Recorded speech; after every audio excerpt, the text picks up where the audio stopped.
और आप लोगों ने देखा होगा, अगर नहीं देखा तो कभी देखना, कि ये जो प्रीमियम है ना, ये बहुत रैपिडली ऊपर नीचे ऐसे ऐसे जाता है, यानी 1 रुपए से 10 रुपए और 10 रुपए से 1 रुपए, ये चुटकी बजाते ही हो जाता है। तो इसमें एक रिस्क बहुत ज्यादा है। रिस्क क्यों ज्यादा है? क्योंकि वॉलेटिलिटी बहुत ज्यादा है। पर अगर इस रिस्क को आप समझना चाहते हैं तो आपको ये जो ऑप्शंस की वॉलेटिलिटी है, ऑप्शंस के प्रीमियम का उतार चढ़ाव है, इसको समझने के लिए आपको क्या करना पड़ेगा? ऑप्शंस के बेसिक्स मैकेनिज्म को समझना पड़ेगा, जिसकी वजह से ये जो प्रीमियम है इसमें उतार चढ़ाव आता है। Investment in securities are subject to market risk. Please carry out your due diligence and read all the related documents carefully before investing. Channel को सब्सक्राइब करना ना भूलें और हमारे ताज़ा वीडियो सबसे पहले देखने के लिए बेल आइकन को दबाएं।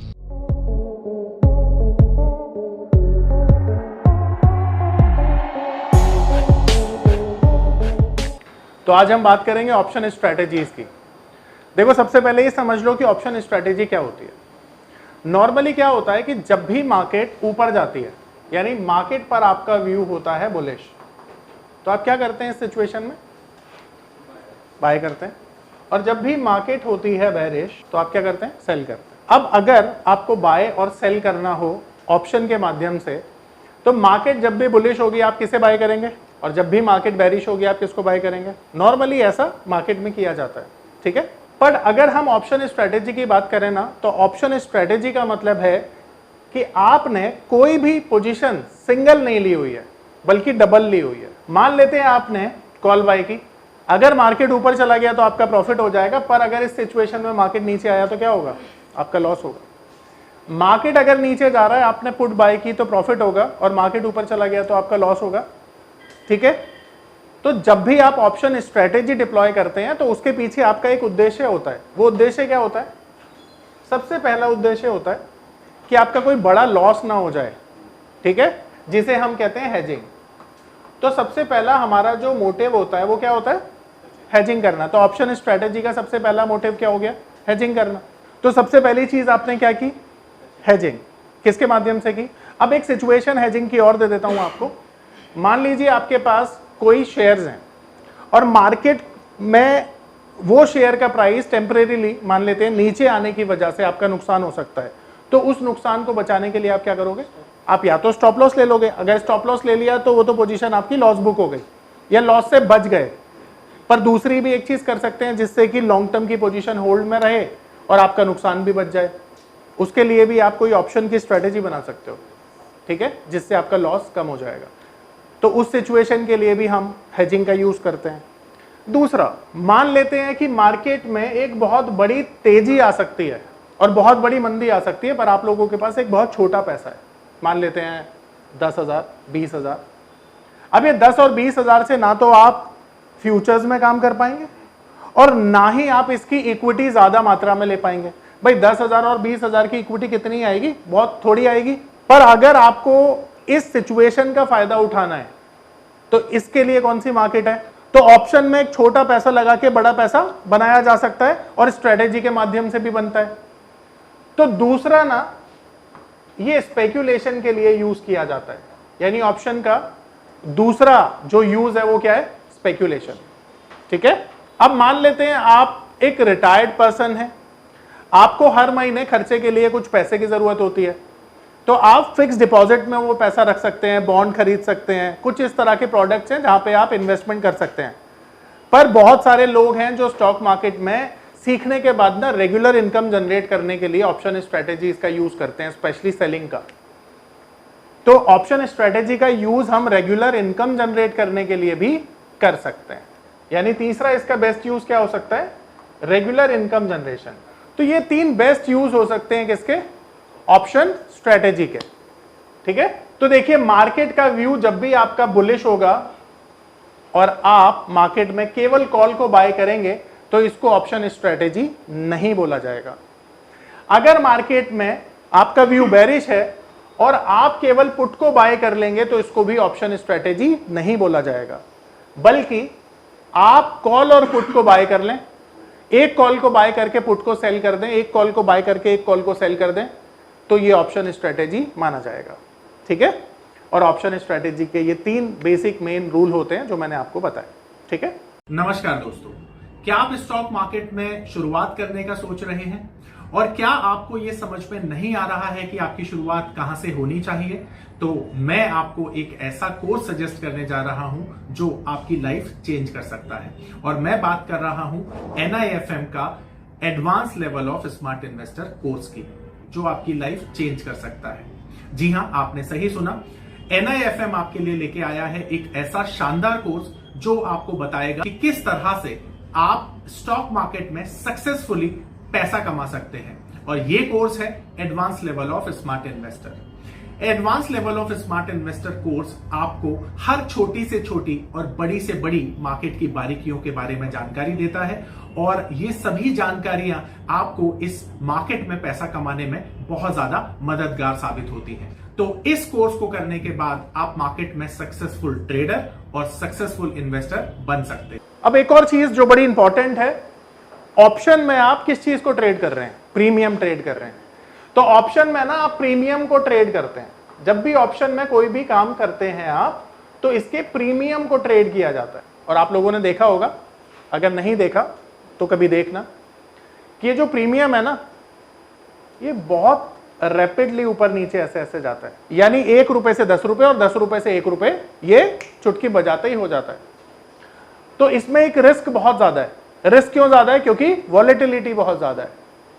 पर अगर इस रिस्क को आप समझना चाहते हैं तो आपको ये जो ऑप्शंस की वॉलेटिलिटी है, ऑप्शंस के प्रीमियम का उतार चढ़ाव है, इसको समझने के लिए आपको क्या करना पड़ेगा? ऑप्शंस के बेसिक्स मैकेनिज्म को समझना पड़ेगा, जिसकी वजह से ये जो प्रीमियम है इसमें उतार चढ़ाव आता है। अगर वो समझ लिया तो आपका जो रिस्क है वो क्या हो जाएगा? कम हो जाएगा। तो आज हम उसी को समझेंगे, और ये समझने के लिए हमें समझना पड़ेगा ऑप्शन ग्रीक को। अब देखो, ये ऑप्शन ग्रीक क्या होता है ये समझेंगे। नॉर्मली आपने मैथ्स में पढ़ा होगा ग्रीक, है ना? ये देखने में बड़ा कॉम्प्लेक्स लगता है पर है बड़ा सिंपल। ठीक है। तो इसकी कुछ टर्मिनोलॉजी है जो हम ऑप्शन मार्केट में यूज करते हैं, और ये टर्मिनोलॉजी है सबसे पहले डेल्टा, दूसरा गामा, तीसरा वेगा और चौथा थीटा। अब ये जो ऑप्शन के प्रीमियम में उतार चढ़ाव आता है ना, वो इन 4 वजह से आता है। अब ये चारों चीजों को हमें अच्छे से समझना पड़ेगा। तो इन चारों चीजों को हम अच्छे से समझते हैं एक एक करके। तो जैसा कि आपको पता है कि जो ऑप्शंस की स्ट्राइक होती हैं, ये 3 तरह की होती हैं। ये हमने बेसिक की ऑप्शन क्लास में समझा था, सीखा था। तो पहली स्ट्राइक होती है जिसे हम कहते हैं इन द मनी, दूसरी स्ट्राइक होती है जिसको हम कहते हैं एट द मनी, और तीसरी स्ट्राइक को हम कहते हैं out of the money, OTM। ये 3 तरह की स्ट्राइक्स ट्रेड की जाती है मार्केट में, राइट या रॉन्ग? राइट। ठीक है। अब ये 3 तरह की स्ट्राइक जो होती हैं, इनको हम डिफाइन कैसे करते हैं, यानी कि हम किसको इन द मनी, किसको एट द मनी और किसको आउट ऑफ द मनी मानते हैं। तो मैंने ये आपको पढ़ाया था कि जिस भी प्रीमियम में इंट्रिंसिक वैल्यू होती है उसको हम कहते हैं ITM। जिसमें इंट्रिंसिक वैल्यू 0 होती है उसे कहते हैं एट द मनी, या स्पॉट के सबसे करीब जो प्राइस चलता है स्ट्राइक वाला उसे हम कहते हैं एट द मनी, और जिसमें इंट्रिंसिक वैल्यू नेगेटिव होती है उसको हम कहते हैं आउट ऑफ द मनी। इसका एक फॉर्मूला मैंने आपको पढ़ाया था जिसमें हमने कॉल साइड की इंट्रिंसिक वैल्यू निकालने के लिए हमने स्पॉट माइनस स्ट्राइक का यूज किया था। आई होप सबको याद होगा, और नहीं याद है तो मैं दोबारा से आपको एक रिफ्रेश करा देता हूं। देखो, मान लेते हैं जो निफ्टी है इसका स्पॉट है 22,000। ठीक है। अब ये 22,000 का स्पॉट है निफ्टी का। तो यहां पर अगर मैं कॉल साइड की बात करूं, मेरा व्यू अगर बुलिश है, तो मेरे पास 3 स्ट्राइक हैं, 22,000 के नीचे, 22,000 और 22,000 के ऊपर। ठीक है। तो अगर मैं स्ट्राइक लेता हूं 21,900, तो ये 22,000 के नीचे है, और मार्केट ऑलरेडी 100 पॉइंट यहां से तेज है, क्योंकि अगर मैं स्पॉट को देखता हूं तो 100 पॉइंट ऊपर है। इसका मतलब है मैं अगर स्पॉट माइनस स्ट्राइक कर दूं, यानी कि इसमें से इसको घटा दूं, तो 100 रुपए पॉजिटिव आ जाएगी, वही इंट्रिंसिक वैल्यू है। तो ये प्रीमियम जिसमें इंट्रिंसिक वैल्यू पॉजिटिव है, इसको क्या बोला जाएगा? In the money. ठीक उसी तरह से अगर मार्केट में मैं 22,000 की स्ट्राइक की बात करूं तो ये एट द मनी माना जाएगा, क्योंकि अगर मैं 22,000 में से 22,000 को माइनस कर देता हूं तो वैल्यू क्या आएगी? तो जीरो वैल्यू आने की वजह से ये जो प्रीमियम है ये क्या माना जाएगा? At the money. ये पावर ऑफ नंबर थ्योरी इतनी बेहतरीन थ्योरी है कि इसे करने के बाद आप एक अलग अनुभव करेंगे और आपको लगेगा कि शायद इसी चीज की आपको तलाश थी। बहुत सालों की ट्रेडिंग के बाद, इन्वेस्टिंग के बाद आपको शायद ऐसे प्रोडक्ट की जरूरत थी जो मार्केट में आपको वो कॉन्फिडेंस दे पाए, जिस कॉन्फिडेंस के साथ आप रोज पैसा कमा पाए और जितना आप चाहें उतना पैसा कमा पाए। तो हमारी ये जो पावर ऑफ नंबर थ्योरी है, ये आपको आपकी सभी इच्छाओं को पूरा करने के लिए है। और आप देखेंगे कि इस थ्योरी को करने के बाद जो आपका कॉन्फिडेंस है, आपकी जो एक्यूरेसी है, आपकी जो क्षमताएं हैं मार्केट से पैसा कमाने की, वो बहुत ज्यादा बढ़ जाएंगी। और आप देखेंगे कि जो आपने आज से पहले अनुभव नहीं किया था अपनी ट्रेडिंग के दौरान या इन्वेस्टमेंट के दौरान, आप इतना बेहतर अनुभव करेंगे इस कोर्स को करने के बाद। ठीक उसी तरह से अगर मैं 22,100 के स्ट्राइक को ट्रेड करूं तो यहां पर अगर मैं स्पॉट माइनस स्ट्राइक कर दूंगा तो -100 आ जाएगा, विच मीन्स कि ये ओटीएम प्रीमियम माना जाएगा। और अगर मैं इसे पुट की सिचुएशन मान लूं तो सारी चीजें उलट हो जाएंगी। अब ये मेरे लिए इन द मनी हो जाएगा, एट द मनी सेम रहेगा और वो मेरे लिए आउट ऑफ द मनी हो जाएगा, क्योंकि उसका जो फॉर्मूला होता है वो ऑपोजिट होता है, strike minus spot. I hope यहां तक सबको क्लैरिटी है। ठीक है, अब हम बात कर रहे थे डेल्टा की। तो डेल्टा को समझने के लिए हमें यह समझना पड़ेगा कि डेल्टा का काम क्या है, डेल्टा किस तरह से काम करता है। तो देखो, अगर मैं डिफाइन करूं डेल्टा को, तो डेल्टा बेसिकली अंडरलाइंग एसेट्स को मेजर करता है, उसमें होने वाले चेंज को मेजर करता है, और उस चेंज की वजह से जो प्रीमियम में चेंज आता है उसको मेजर करने का काम होता है डेल्टा का। थोड़ा सा ये कॉम्प्लेक्स हो गया, इसे थोड़ा आसानी से समझते हैं। तो एग्जाम्पल के तौर पर मेरे लिए अगर मैं निफ्टी के ऑप्शन में काम करता हूं तो निफ्टी क्या है? अंडरलाइंग एसेट है। अब अंडरलाइंग एसेट्स के चेंज को कौन मेजर कर रहा है, और इस चेंज की वजह से इन तीनों प्रीमियम में जो चेंज आएगा उसे कौन मेजर कर रहा है? डेल्टा। तो डेल्टा का काम क्या है? इस निफ्टी के चेंज को मेजर करना और उस चेंज की वजह से जो तीनों प्रीमियम में चेंज आएगा उसको मेजर करना। सिंपल है। तो यही है डेल्टा का काम। तो डेल्टा ये करता है। अब इसे एक एग्जांपल से समझ लेते हैं। तो मान लेते हैं कि ये जो डेल्टा है, इसकी जो वैल्यू है ना, वो हर एक स्ट्राइक पर, यानी इन तीनों तरह के स्ट्राइक्स पर फिक्स्ड होती है। डेल्टा की वैल्यू आईटीएम पर होती है 1, ठीक है, एट द मनी पर होती है 0.50, और जैसे जैसे रिड्यूसिंग होती रहती है ना स्ट्राइक्स, उसका डेल्टा भी गिरता रहता है। एग्जाम्पल के लिए यहां पर मैं एग्जाम्पल के लिए लिखूंगा 0.30। तो ये 3 वैल्यू डेल्टा की हमने अभी एग्जाम्पल के लिए समझी है। ये दोनों फिक्स्ड हैं और ये फ्लेक्सिबल है। जैसे जैसे मार्केट नीचे जाएगा या जैसे जैसे स्ट्राइक दूर होती चली जाएगी, वैसे वैसे डेल्टा भी कम होता चला जाएगा। अब आप देखोगे कि जहां पर मैंने लिखा है डेल्टा 1, इसका मतलब यह है कि अगर निफ्टी जितना ऊपर जाएगी, इसे परसेंटेज में समझना, 1%, तो अगर निफ्टी 1% ऊपर जाती है या 1 पॉइंट ऊपर जाती है तो आईटीएम भी 1 पॉइंट ऊपर जाएगा। मान लेते हैं कि निफ्टी यहां से बढ़ के, यहां से बढ़कर 100 पॉइंट बढ़ जाती है, 100 पॉइंट अप हो जाती है निफ्टी, तो इसका मतलब है कॉल के सारे प्रीमियम बढ़ जाएंगे क्योंकि मार्केट ऊपर जा रही है। पर क्या सभी प्रीमियम एक रफ्तार से बढ़ेंगे, एक प्रोपोर्शन में बढ़ेंगे? जवाब है नहीं। कोई ज्यादा बढ़ेगा, कोई कम बढ़ेगा, कोई और कम बढ़ेगा। इसी को मेजर करता है डेल्टा।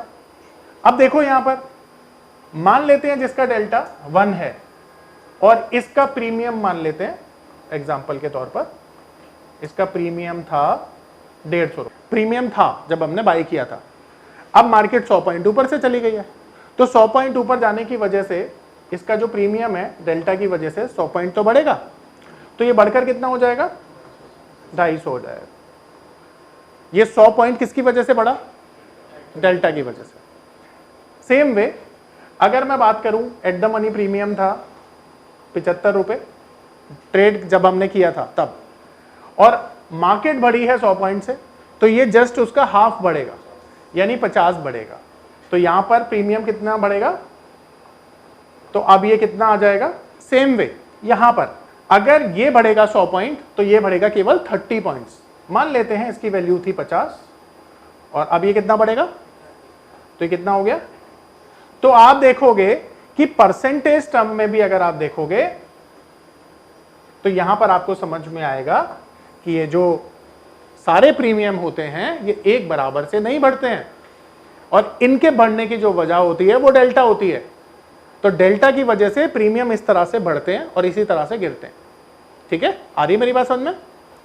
अब यहां पर अगर मैं एग्जाम्पल को उलट दूं और मैं यहां पर कॉल की जगह पुट का एग्जाम्पल ले लूं, तो क्या होगा?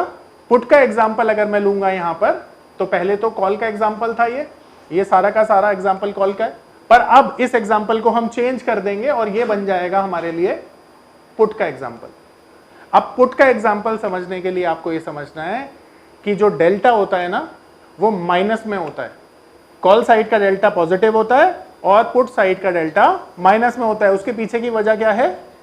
उसके पीछे की वजह यह है कि जब मार्केट गिरता है तभी तो पुट के प्राइसेस बढ़ेंगे, और माइनस माइनस प्लस होता है तो प्रीमियम प्लस हो जाता है। तो अब यहां पर आपको समझना है कि जो डेल्टा होगा उसकी वैल्यू चेंज हो जाएगी। ठीक है, तो सबसे पहले तो हमें यहां पर स्ट्राइक को चेंज करना पड़ेगा।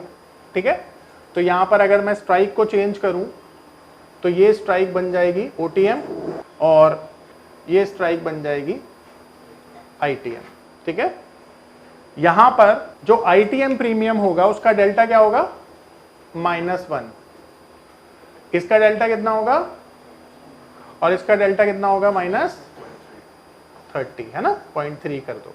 अब यहां पर हमें जो केस समझना है मार्केट के डाउन साइड का केस समझना है कि अब जो पुट के प्रीमियम है वो कब बढ़ेंगे? जब मार्केट नीचे जाएगा। तो अब जो मार्केट है ना ये 100 पॉइंट नीचे जा रहा है, तो अब यहां पर जो एट द मनी प्रीमियम है ये मान लेते हैं 100 रुपीज का था ट्रेड करने से पहले। ठीक है, तो अब कितना बढ़ गया? ये 100 बढ़ गया। ये मान लेते हैं एट द मनी था और ये 75-70 रुपए था। ठीक है, तो ये कितना बढ़ जाएगा? 50 बढ़ेगा, शाबाश। और ये मान लेते हैं ये प्रीमियम था 50 रुपए का, तो ये कितना बढ़ जाएगा? तो इसकी वैल्यू कितनी आ जाएगी? तो डेल्टा की वजह से आपने देखा कि मार्केट जब ऊपर और नीचे जाती है तो किस तरह से डेल्टा इफेक्ट करता है ऑप्शंस के प्रीमियम को। आ रहा है समझ में? तो मार्केट 100 पॉइंट ऊपर जाएगी, 150 पॉइंट ऊपर जाएगी, तो आपका प्रीमियम कितना बढ़ेगा या गिरेगा? अगर ये आइडिया आपको लग जाए तो आपका जो बिड सिस्टम होगा वो थोड़ा सा क्लियर हो जाएगा, आपको ज्यादा क्लैरिटी मिल जाएगी अपनी बिडिंग करने में, टारगेट सेट करने में। तो टारगेट तो तभी निकाल पाओगे ना जब ये अंडरस्टैंड करोगे। मेरी बात समझ में आ रही है सबको? अब यहाँ पर किसी का कोई सवाल है, पूछो। आपने कहा डेल्टा वैल्यूज यही होते फिक्स 0.30, 0.50 और 1 फिक्स्ड है वो, जी बिल्कुल।